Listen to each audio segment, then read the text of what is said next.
Welcome, everybody, to another episode of Inside Boxing Weekly on the Grueling Truth Radio Network. I'm your host, Mike Goodpaster. Right now, I want to welcome in my co-host, as always, Jeremiah Preisser. How you doing tonight, Jeremiah? I'm very good, Mike. I'm excited to be here. Always excited to be here. Let's talk some boxing. All right, so we actually have a few interesting fights, especially a rematch that I think everybody is waiting with, what's the old saying, bated breath to see.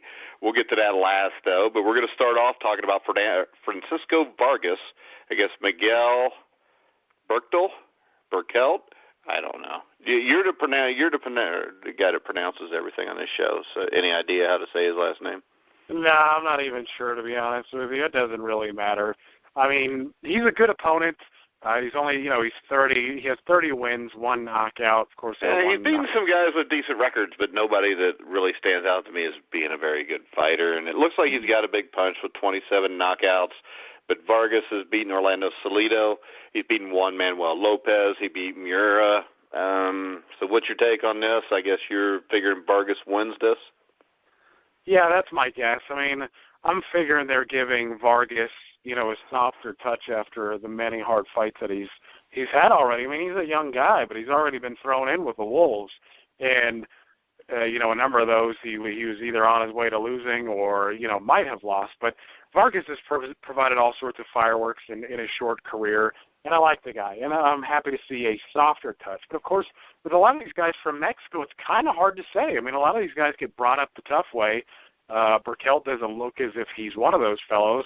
But 27 knockouts and 30 wins, I mean, he's at least got to have a decent punch. I mean, they probably could have given Vargas, something a bit softer. But it's hard to say how good Berchelt's chin is. I mean, he was TKO'd in the first round in his only loss.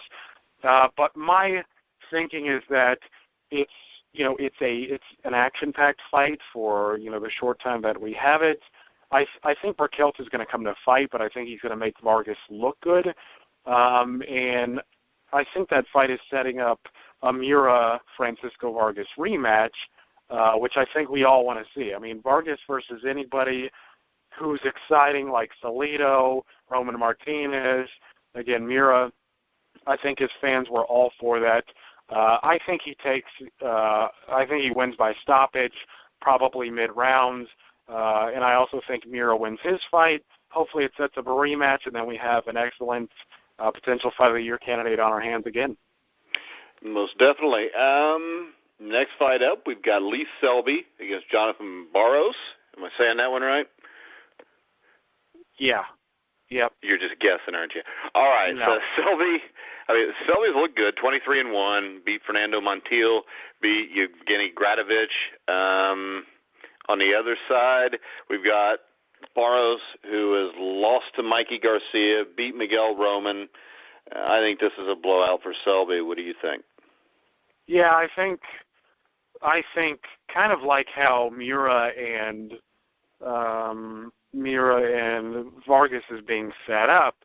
Part of me thinks that Barros is just a bit in over his head at this point in time. I mean, he's got a good record. He doesn't have a ton of knockouts. But he's taken on a lot of domestic opposition in his home country of Argentina. So my guess is that he's a good fighter, not a great fighter. I watch a lot of British cards, and they bring over a lot of these South American guys. And most of them, again, they're just kind of overmatched. They're solid, but nothing special. Besides, you really get a guy like, Nicolino Locci and Carlos Monzon anyways. But, yeah, I think Selby wins this fight here. I think he outboxes him to a decision. Selby's not a big puncher. But what I think is the point here is that, granted Frampton wins, granted Selby wins, there's a big domestic featherweight showdown in the UK. And we've got Marky Garcia, who 35-0, 29 knockouts, been real impressive so far. Has beaten Rojas, Burgos, Salido, defends his title this week. What do you think of that fight? And I'll let you go ahead and say the name of the guy he's fighting. Yeah, he's fighting Hans Zlaticanin. Zlaticanin, I like him, man. He's a little firecracker. Didn't he beat Ricky Burns? He did beat Ricky Burns. Had him hurt a number of times. He also had him down in the first round from a left hook. I mean, Zlaticanin is a serious puncher. I mean, anybody who's seen this guy, crack a few over Ivan Redcat's head. Well, and he is the defending champion in this fight, correct? He is. That is correct. Of course, it's one of those stupid. It's one of those stupid situations where you get into the fine print. Yeah, they stripped Jorge Linares of his title and just made his last fight a vacant whatever title fight. I don't put too much weight into it, but Zlaticanin is a damn good fighter. I like what I've seen out of him. I mean, he's from a country that doesn't really produce many good fighters at all in Montenegro, but he's just sharp. He's got good technique, big power, good hand speed. My problem is he's a little short. So if Mikey Garcia chooses to stay from the outside, does what he does best, throws a jab, straight right hand, I think Garcia can get him out of there. But Garcia has to be alert. He's going to have a lot of situational awareness here because Zlaticanin, again, can crack, and Garcia doesn't have the best chin. So I think it's a pretty competitive fight, but I like it. So who do you like to win the fight? Well, seeing as Zlaticanin is a bit shorter, and he's a bit shorter on experience, I think Garcia does the right thing and just sticks to the 1-2s. Again, sticks to know what he knows best, and I think he stops Zlaticanin in the late rounds. All right, that brings us to the main event, which I think was the Grueling Truth Fighter of the Year. Carl Frampton fighting Leo Santa Cruz. What's your take on this? I can't wait to see it. The first fight was a great fight. I did think Frampton won the fight. So what's your take? What do you think could be different this time around? Yes, well, in terms of strategy, I don't know if Santa Cruz can do much different, to be honest with you. I mean, I've seen him box a bit against lesser opposition, and he didn't look bad. But the problem is his identity is as an aggressor. He likes to throw tons of punches, and he likes to bang guys out and wear them down. Unfortunately, Frampton, I think, is just a bit too naturally skilled for the guy. I mean, Frampton, I was a little concerned for him, in the first go-round because Scott Quigg is a bit like Santa Cruz, where he tries to wear you down, rough you up. But Frampton turned up bigger and better than ever, and he just outboxed Santa Cruz. I don't think Santa Cruz can do much different, honestly, especially since Frampton has his respect. Cruz was hurt in the first fight. Seeing as Frampton has that sort of power, Santa Cruz can come and press more, but I think Frampton will just pick his spots much like he did in the first fight. And I think he takes another decision win, maybe a bit clearer. But it's a damn good fight, and these are the sort of fights we need in boxing. Yeah, completely agree. Do you think Frampton does anything different? I don't think he needs to do much different, honestly. I mean, I think he's the better fighter. And a lot of times in the rematches, historically, whoever wins the rematch tends to be the better fighter. I mean, we see often that, better fighters, they come unprepared. They can't handle the style the first go-round. Louis Rockman. Yeah, exactly. Louis Rockman. McCall and Louis. There you go. Pretty much everybody that beat Lennox Lewis. Right, exactly. Vladimir Klitschko and Lamont Brewster. Right? Yeah. I mean, the examples are numerous. And I think it'll be the same way in this. I just think Frampton is just too good. He's got too many things at his disposal. I mean, his hands are quicker. I think his punching power is about the same, but he's a bit sharper. He can move better. His combination punching, I think, is superior. He's just the better fighter, and I think he takes it. And then I think he fights Lee Selby.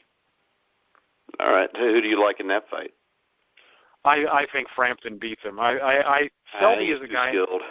He is. I mean, Selby's a guy that I like, but I've seen him struggle with lesser opposition as well.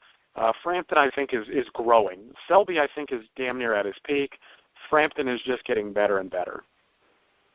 All right. So what's the boxing news for this week? All sorts of boxing news, apparently. I mean, it looks like Deontay Wilder is going through another one of his situations. His opponent, I'm probably getting this wrong, but it's Vavrzik. I don't know. But apparently Vavrzik tested positive for a PED, and in jeopardy. But no, Wilder this time around is to go fight and making it work. I don't know why he didn't go with Povetkin.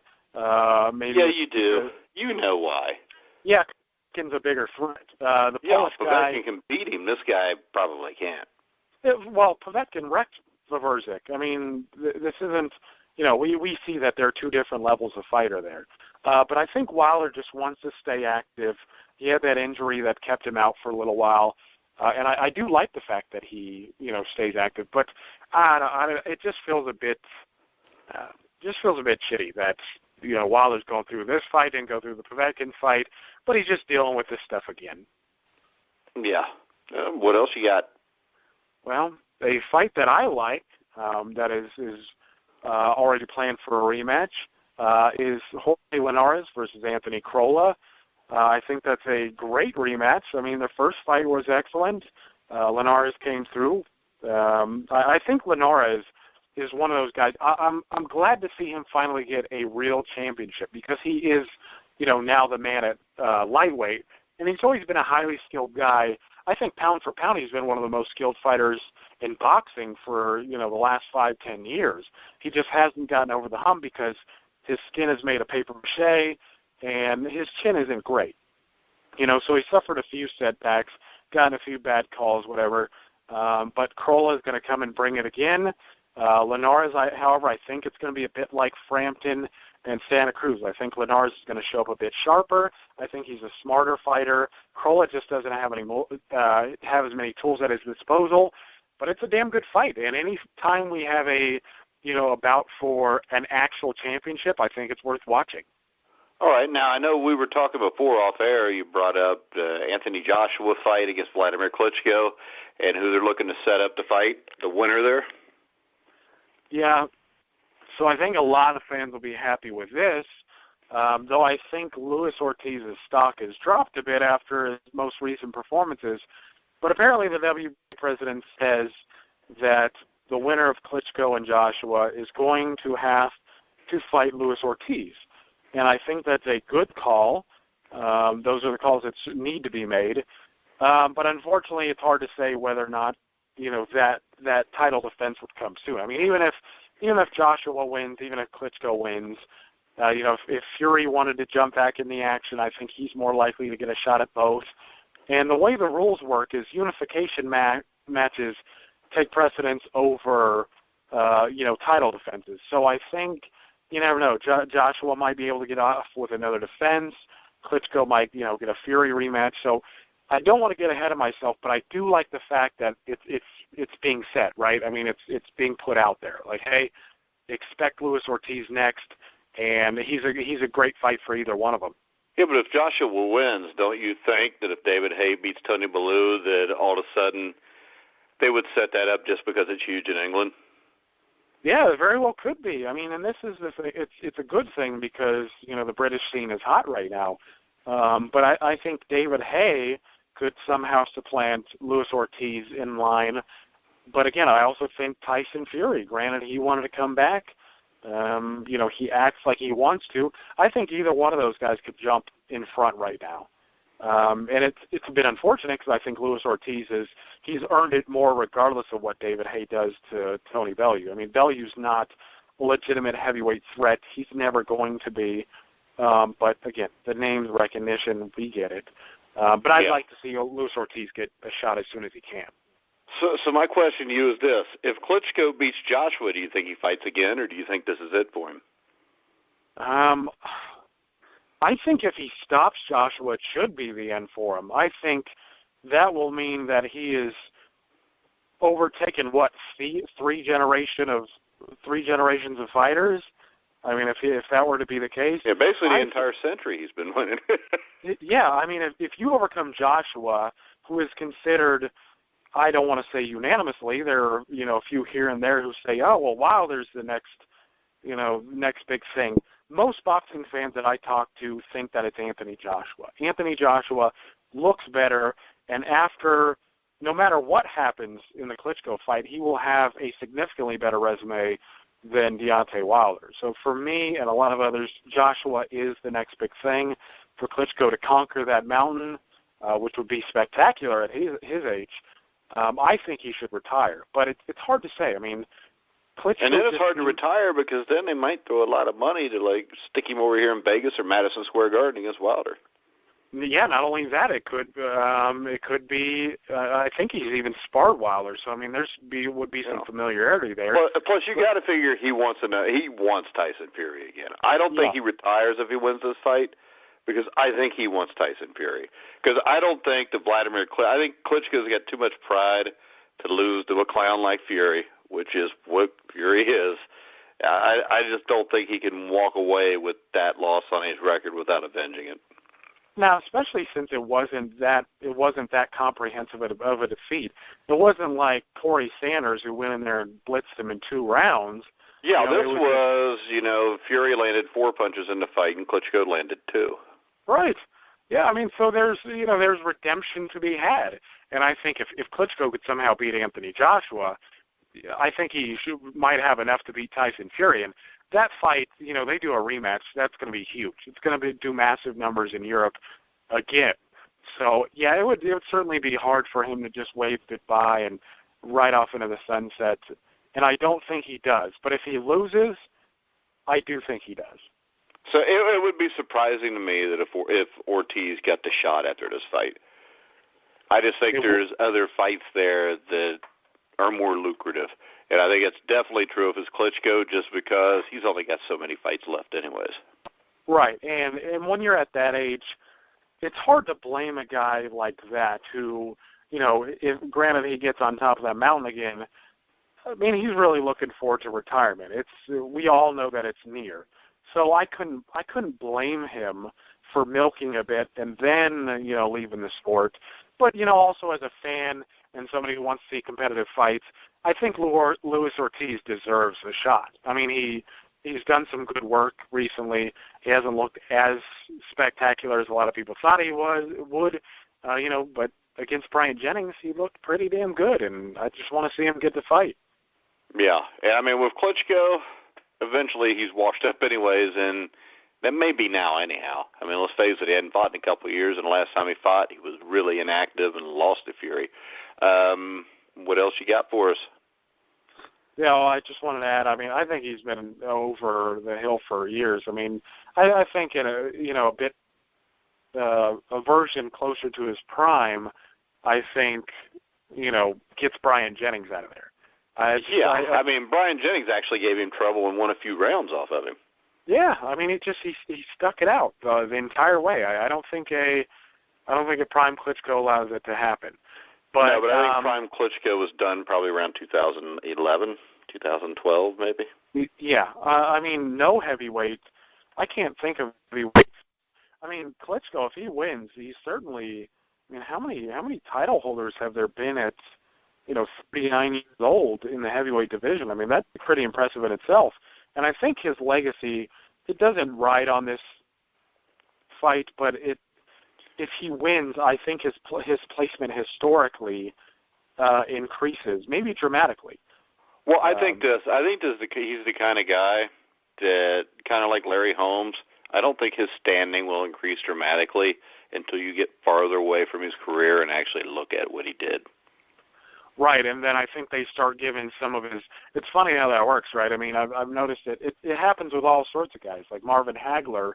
A lot of the guys that he beat, people at first were like, oh, they're okay. Duran's a blown up lightweight. Leonard's past prime. Hearns was a good win, but a number of the others were like, okay. But Duran was a guy that a few years after that went up in weight. Over middleweight, I think it was super middleweight, and beat Iran Barkley. Right, yeah, and nobody, I don't remember many expecting him to win, but I mean, I've seen all of Hagler's title defenses, and Duran gave him one of his best fights of anybody during his title reign. I mean, but of course Duran was a great fighter, but what I'm saying is there's a lot of revisionism that takes place after a fighter is finished, and again, we've seen it with Holmes, we've seen it with a number of others, and maybe when, we reflect back, say, hey, Alexander Povetkin was a pretty damn good heavyweight. Hey, Ibragimov was a damn good heavyweight. It happens. I don't want to make any judgments now, but I think this fight's going to go a ways in telling us, where I think with him is kind of like Holmes, where he didn't have a lot of guys to fight. I mean, Holmes did have Witherspoon, Cooney, which Hell, if Klitschko would have had one of those guys, we'd have found out more about him. But overall, if somebody can reign at that division for that long, I mean, even the knockout here or there, you know, at that weight is kind of expected. Yeah, I mean, and this is why I see Klitschko, when people rate him right now, it's wide ranging. I mean, I see anything from, he's a top 30 guy to he's a top 10 guy, and there are arguments to be made either way, but he needs to show up for this fight and kind of etch his name in boxing history. He really needs to, iron his way into our minds. Yeah, but the sad thing is this: what if he is over the hill? Then you can't iron yourself into the mind. I mean, he is over the hill. I know. So, I mean, is there any reason to think that all of a sudden he's going to show up on that night and be what he used to be? No, but like in old Holmes, I mean, he doesn't have Holmes' footwork. But if there's one thing he does, if there are a few things he does have, a jab. It's a fucking jab, and the motherfucker can punch too. So, all it takes is that. I mean, his sense of distance is excellent.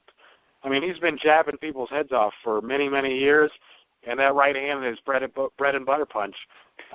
So to me, I think the question here is this: how good is Anthony Joshua? If Anthony Joshua is really a legit great fighter, the way a lot of people in England, a lot of people all over the world think, he will take care of Klitschko fairly easily. Yep, and I think that's another side of the coin that we need to examine. I mean, Anthony Joshua, for as much as we're talking about Klitschko, and, I think he's been a good ambassador to the sport for his entire career, what kind of fighter are we dealing with in Joshua? I mean, I still think, from my perspective and a number of others, it's hard because of who he's taken on. He's looked good, no doubt about it. But is he, one of those Frank Bruno types, where he looks good but turns out, until he gets tapped on the chin by a Klitschko. You never know. I mean, because Frank Bruno was a damn good fighter, but Frank Bruno got tired. He could be knocked out. I mean, he had huge flaws. Now, with Joshua, when I watch him fight, I don't see a Frank Bruno. I see somebody that's a lot more skilled, a lot quicker than Frank Bruno was. But if he's got the same jaw as Frank Bruno, it may not matter. Maybe. And one thing I've noticed with Anthony Joshua, too, is he seems, I'm assuming that some of it's muscle mass. I mean, he's a big guy. When you're that big, you're going to tire. That's the other problem. How many guys with those big of muscles actually turn out to be great fighters? It's true. It is true. I mean, not many. I mean, Joshua is a physical specimen, no doubt about it. But I remember watching his fight against Dillian White, and he was fatigued after the third round. I mean, and there wasn't a whole lot of back and forth. It was a good fight, but against somebody his size, I mean, he was also hurt pretty good by Dillian White in that fight. So, again, it's kind of up in there. But like you said, if Joshua is the next big thing, he's got to have that passing the torch moment. He's got to go out and get it. Yeah, and I don't know if he's good enough to or not. Well, time will tell.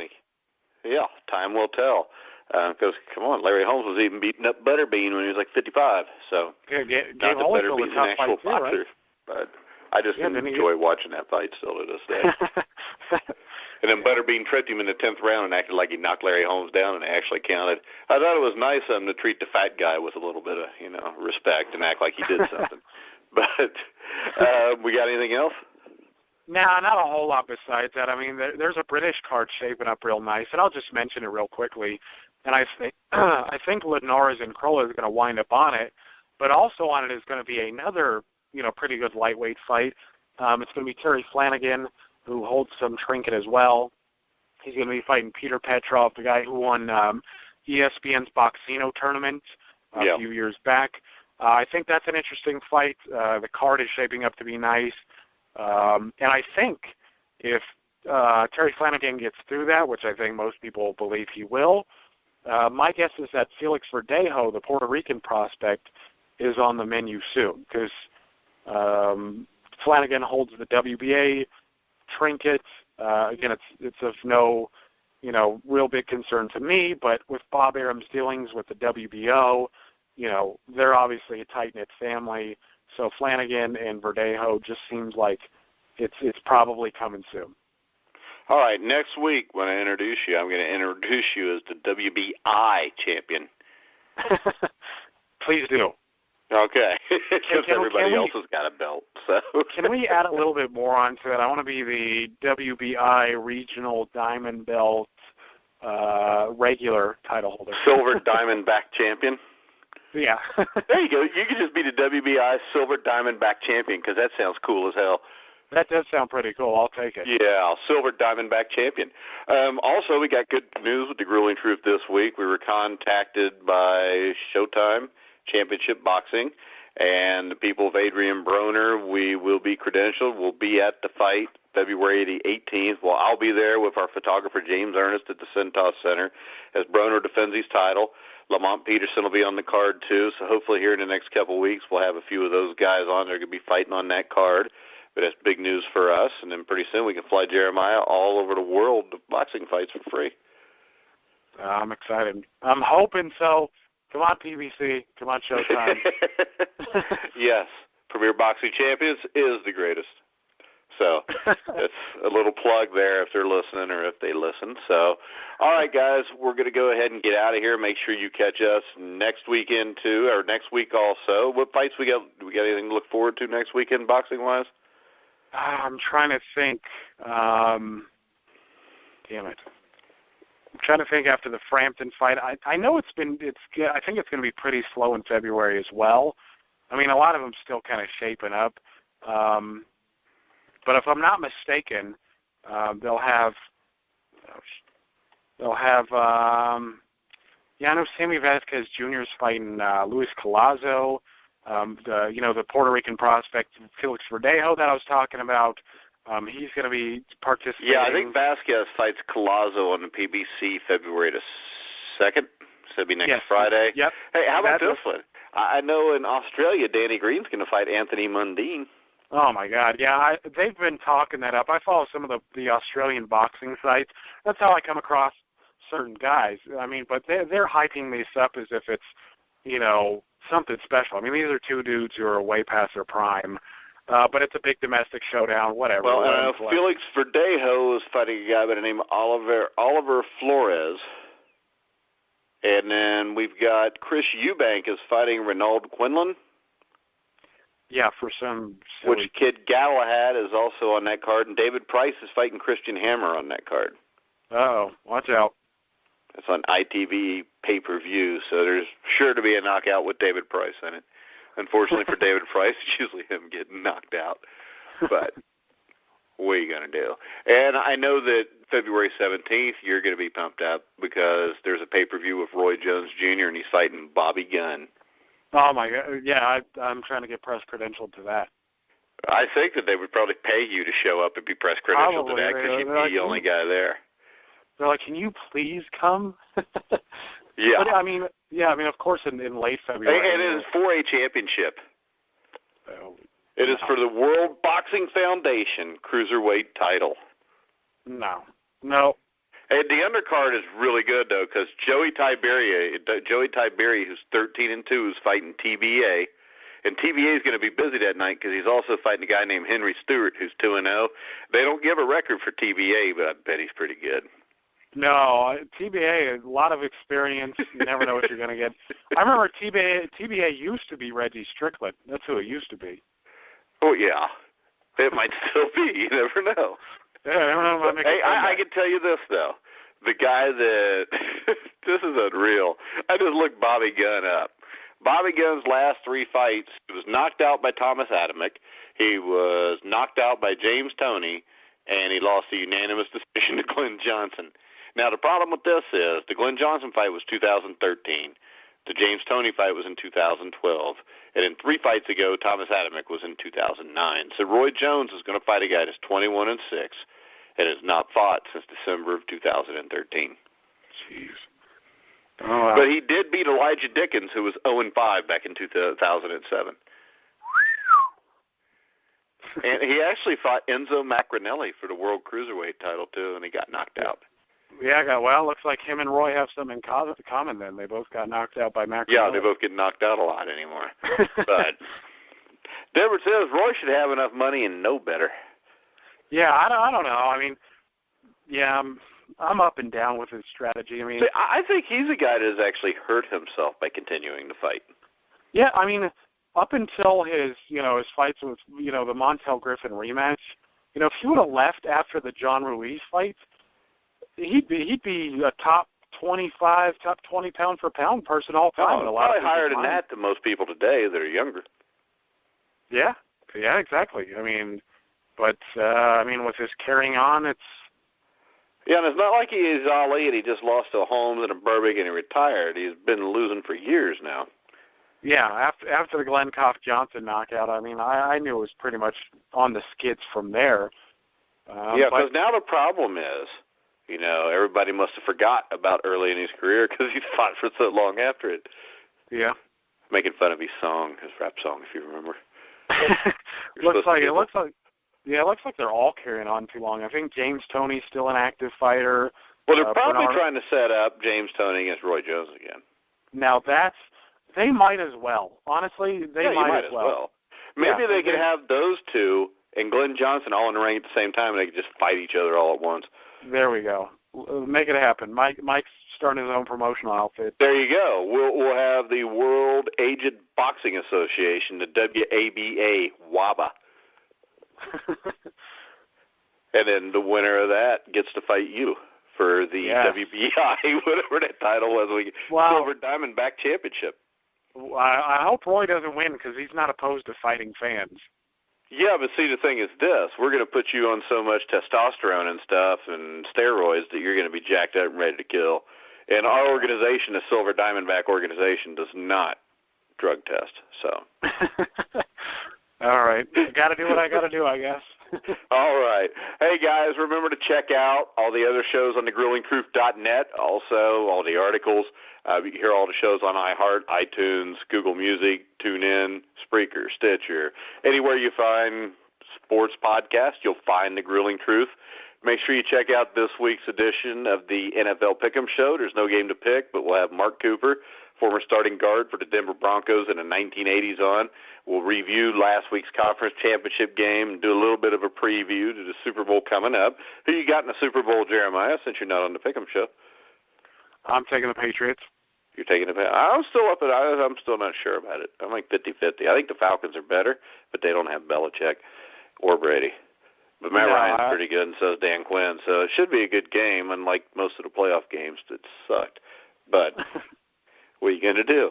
So, guys, make sure you check us out next week on the Inside Boxing Weekly Show.